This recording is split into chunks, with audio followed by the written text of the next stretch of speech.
Okay. Hello, my name is Carly Ford, My name is Shami Mitchell. and today our presentation is called The Rebellion of the 21st Century. Oh, not that one. Okay, so this year, coming into AP classes, my first AP class, I was not confident at all. I came in, looked around, sat down, kind of like in the back, and looked around and said, okay, well, let's try something new. So I sat down and I was a nervous wreck. I didn't want to ask any questions because I didn't want anybody to think I was like asking a stupid question, because when I looked around, most of the people had took APRIS the year before. So I was not ready for the year at all, and I felt like none of my work was good enough at that point. Sitting in AP class, not really feeling up to it. Walking in, seeing everyone staring at me, it's kind of awkward. Why did I wear this shirt? I sit in the back of the classroom, I close my eyes, I try and fall asleep. Ms. Aarons continues to talk. We'll begin. Okay. Okay, so to talk a little bit about the history before we get into our overall arching theme. The Islamic Revolution in Persepolis, the novel that we read in class, they were really, originally they were rebelling against the Western, the implementation of the Western ideals to the Islamic people, and they didn't want to dress like the Westerners. However, when the Ayatollah came into power, he started implementing that of Islamic beliefs and making the women wear veils and having them socially constricted and socially restricted, and they weren't able to do as much. So in the novel of Persepolis, Margie was really rebelling against this, her own rebellion in the clothing that she wore, with her Nike shoes and her jean jacket and her Michael Jackson pins, and her smoking, to rebel against her parents. Her parents and other families drinking liquor in order to rebel against the government because they weren't allowed to do it, and the rebellious music she was listening to. So this was really just the social rebellion in the novel of Persepolis. Also in Kite Runner, it's not up here, but in Kite Runner, when it's like that difference, coming over to America, let's see, oh my God. The main character. Yeah, the protagonist in the novel, he really came over and he went against, even though his father didn't think he was manly or writing books and everything was manly, he still did it and found some great success in it. Okay, so to talk about the social restrictions, perceptions of minorities, aka stereotypes, African Americans, all blacks like fried chicken, blacks are ignorant, blacks are not smart as whites, and blacks are unable to surpass that of whites, and they are illiterate. Hispanics considered, they're all Mexican, or they're all like illegal immigrants, aliens. They're taking over everything, all the jobbing communities, and they're very family oriented. That's not really negative, but you know, It's still, a stereotype. yeah, still a stereotype.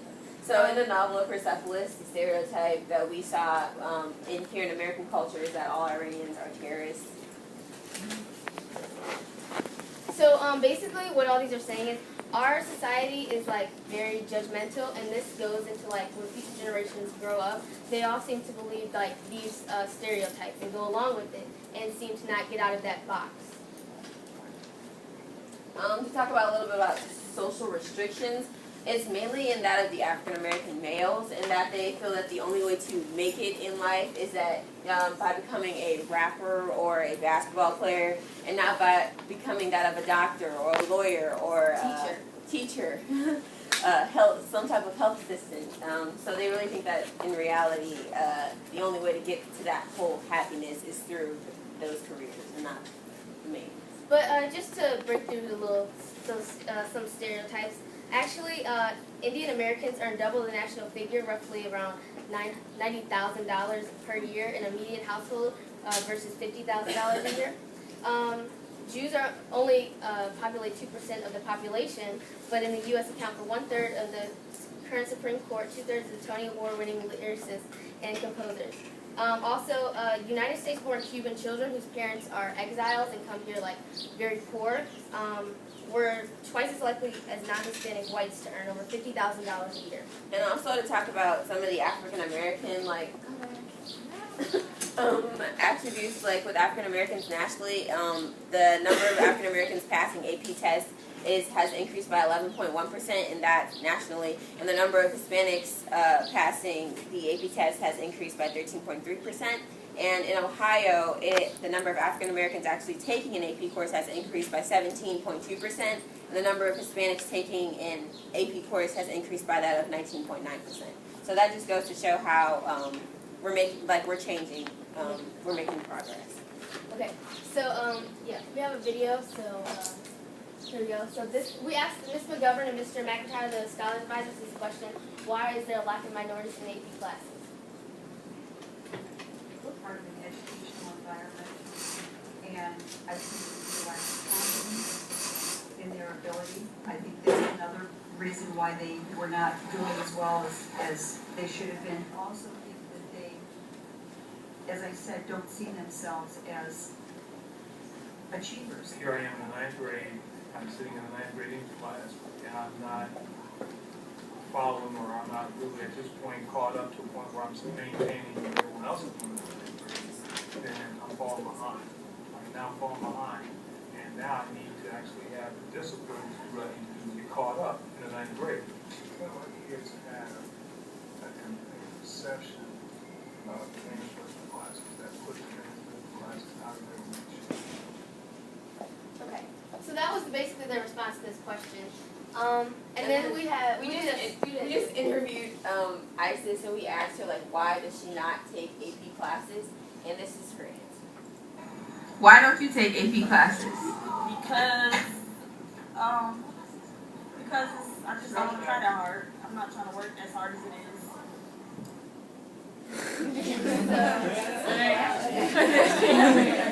Okay. That was just a personal account. What's being done in our school to increase the number of minorities in AP classes? Well, earlier in the year I went to this convention called INSAN, Minority Student Achievement Network, and basically we tried to create solutions to encourage the amount of minorities and African Americans in other schools around the country. So like New York, Arizona, New Jersey, Maine, Michigan, everything like that, to be in our to encourage their students at their school to become an AP. And also our counselors are positive advocates for the students. They said that there are conferences to also help students, and there are also level differences like HL, SL, and IB, so that kids can try a different perspective of the AP test. It makes it match with different classes. So we have another video and asked Mr. McIntyre, Ms. McGovern, what is being done? It's about changing the mind about my academic abilities here in the school. And that's going to require sacrifice, right? We are constantly, the counselors and I are constantly trying to encourage them to take on a challenge. And then